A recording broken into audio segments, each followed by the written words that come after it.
Hi, this is Steve Barnes here with today's Life Writing Live, and probably one of the most serious conversations I've ever had with you guys. So I'm not even going to be on screen most of the time because this isn't about me. I think that it's about a much more important subject than me or you or any individual who's watching this. It's about our kids. And so I want you to listen carefully. This is as important a message as anything I have ever said. Individuals watching this. Okay. It's about her.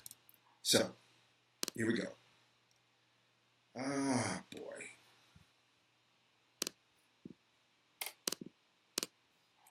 Sorry if the technology isn't perfect. I'm still working on it. Subject of today's talk is the Vegas Massacre. It's an opportunity if we're wise enough to see it. And I'm not at all certain that we are. But I'm speaking to those who can hear me. That's all I'm asking is that you listen. I think I may have, well, I hate to say it this way, but kind of a solution to the problem. I mean, I've been thinking about this for a long time, and I think that there is an opportunity here.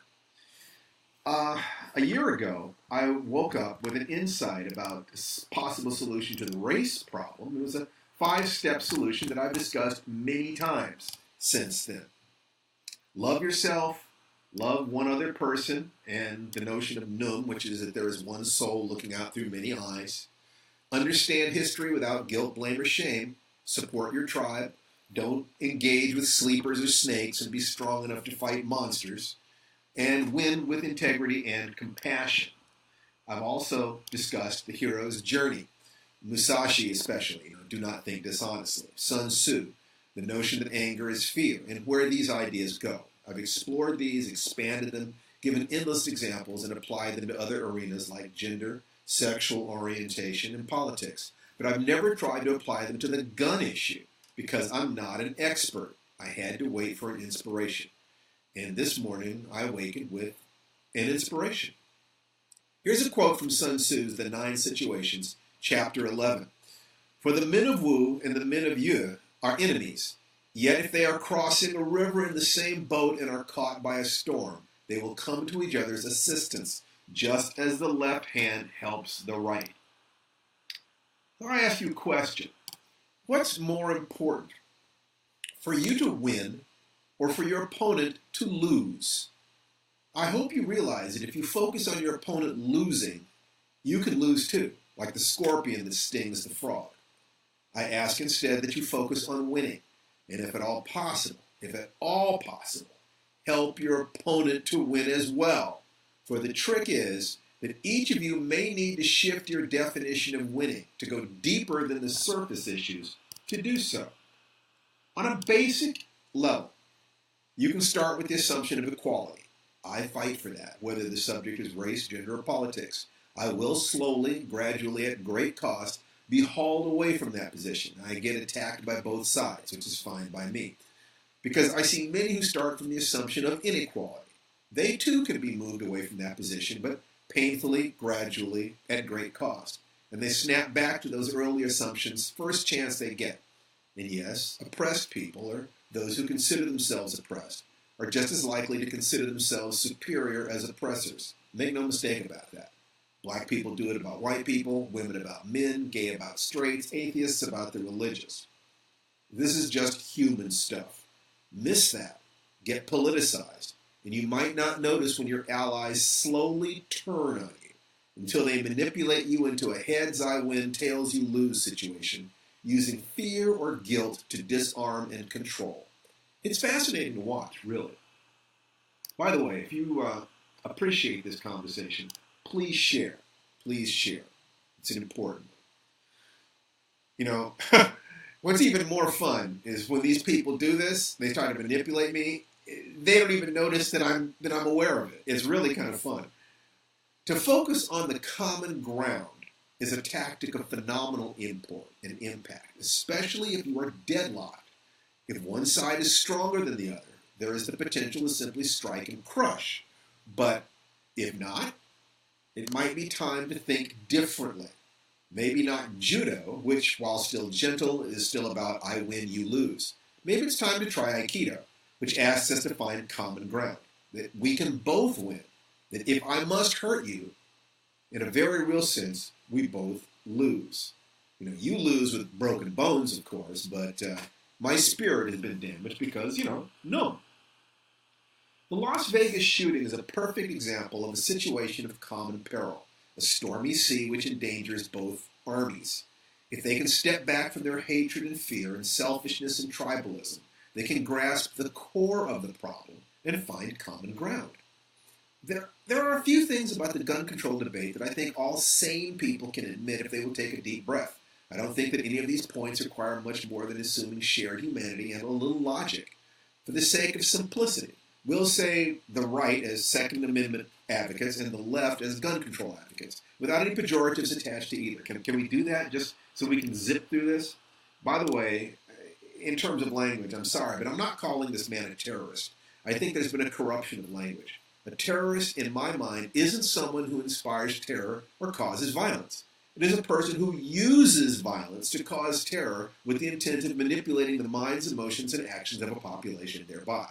You can also cause mass death as a saboteur, a simple urge to damage the infrastructure of your opponent. Or you might simply wish to create a tableau and have no real caring about how your victims feel about it. The victims aren't human. They have no inwardness. They're just material to paint your canvas. Of course, you may also simply enjoy predation, killing for the sheer pleasure. Many of these seem to have increased joy if their victims are afraid, but without a political will to leverage that fear to create some larger effect, I still don't call it terrorism. Such people are more dangerous than terrorists, by the way. They've stepped away from their humanity. Be very, very careful of these people. They have embraced their monstrosity.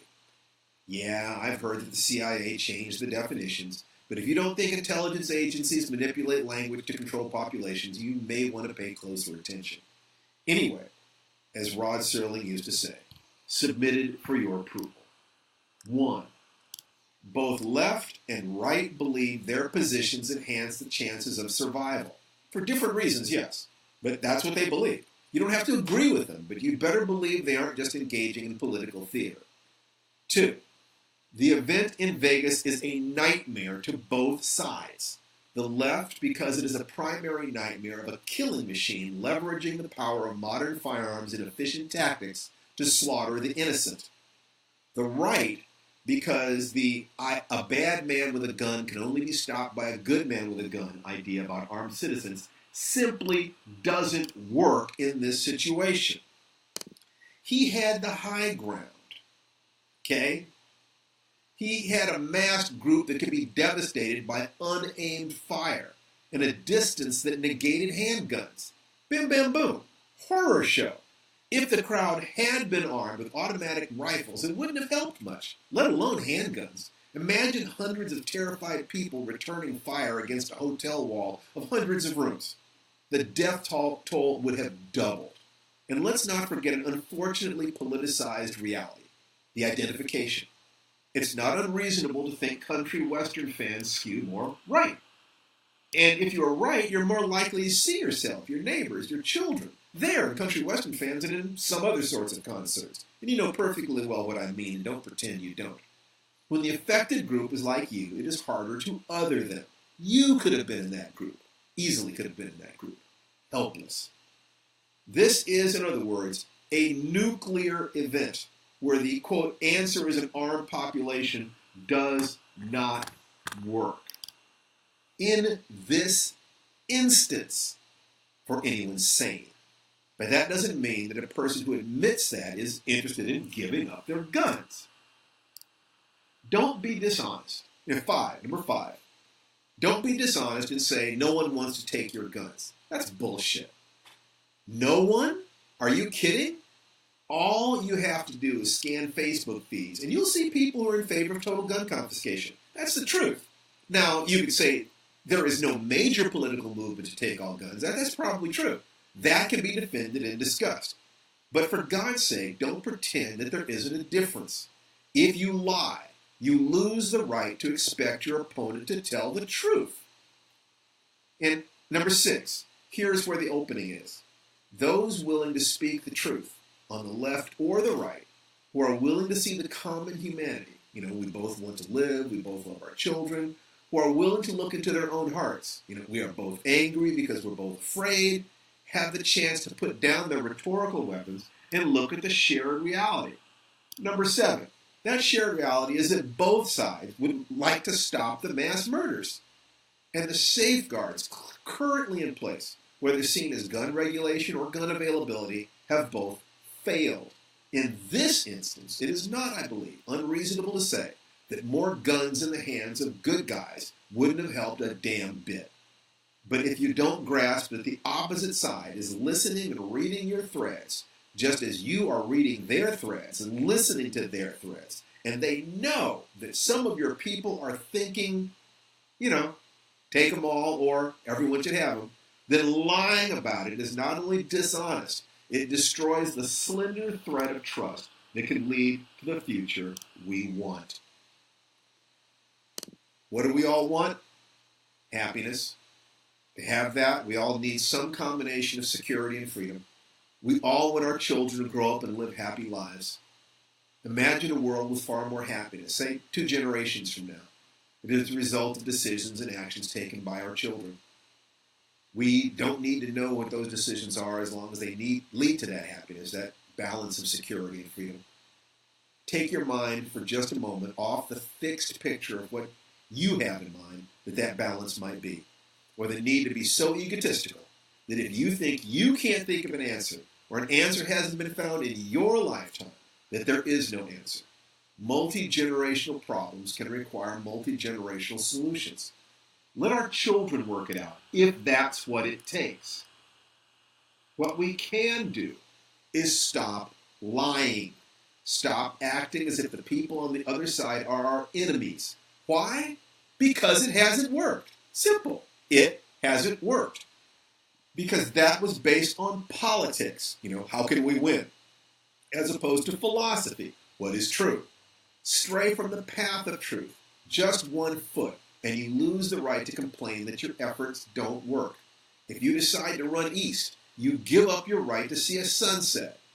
The truth is that we do have extremists on either side who exemplify what the other side fears the most. If you're one of them, you may be a good person. You may even be right. But if you lie about your position, I submit that I do not trust you or anyone who lies about the fact that you're there. The truth is that both sides think their approach leads to greater safety. The truth is that we have a clear example of one situation in which the theories on the right don't work. One situation. Try to generalize from that, and you better qualify your words very carefully. And be very careful not to make universal statements, which are great politically. Your side will love that, but lead right back into gridlock. Want more gridlock? Just keep that shit up. So, here's the answer that I see. 1, tell the truth. There are extremists on both sides. Admit it. People who would take all guns. People who think they have the right to own a nuke. Yes, there really are. 2, find common ground. What are the things we can all agree on? We all want to live and for our children to live. Each side is afraid that the other's approach will lead to danger. Each interprets the same document to support their own position. 3, get out of your ego. Because you don't see the answer doesn't mean there isn't an answer. It means that we may be too time-bound, culture-bound, politic-bound, history-bound, or ego-bound to see it. We're simply not smart enough. No one person, time, or culture has all the answers. If this is the dark night of the soul, then the way through is the leap of faith. Only those with faith in themselves, their fellow citizens, or a larger, greater pattern will guide us through. The rest will fall back in an endlessly repeated, exhausting, and defeated road of trials. 4, start with the piece we can solve. Find the loose thread in the Gordian knot. Unravel as much as we can see today and trust tomorrow, and the next generation if necessary.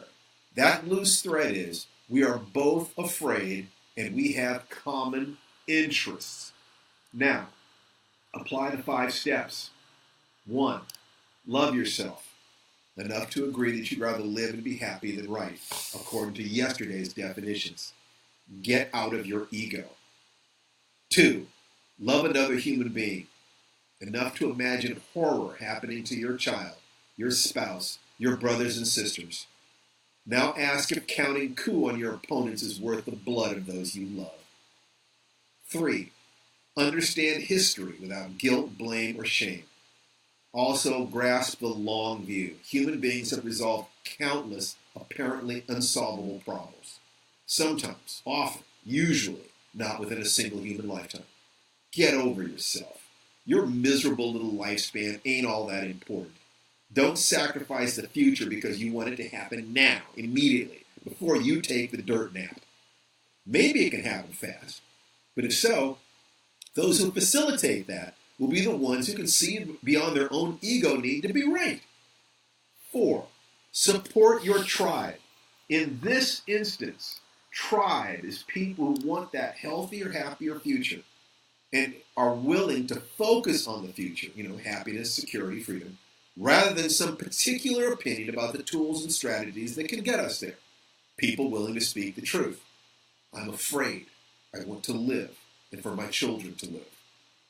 On both sides, there are extremists. Because I tilt more toward them doesn't mean they aren't there, and I won't lie about it any longer. I can admit that the other side has some valid concerns, and it is possible for intelligent people of goodwill to interpret a 200-year-old document differently. And we must find a way to live together and build a world that works for our children. People willing to come from love and see their own soul looking out from the eyes of those they disagree with are the ones who are going to solve this one. 5, win with integrity and compassion. Winning is reaching that future of greater happiness, freedom, and security. I feel safe in saying that none of us is smart enough to describe the full path to that future.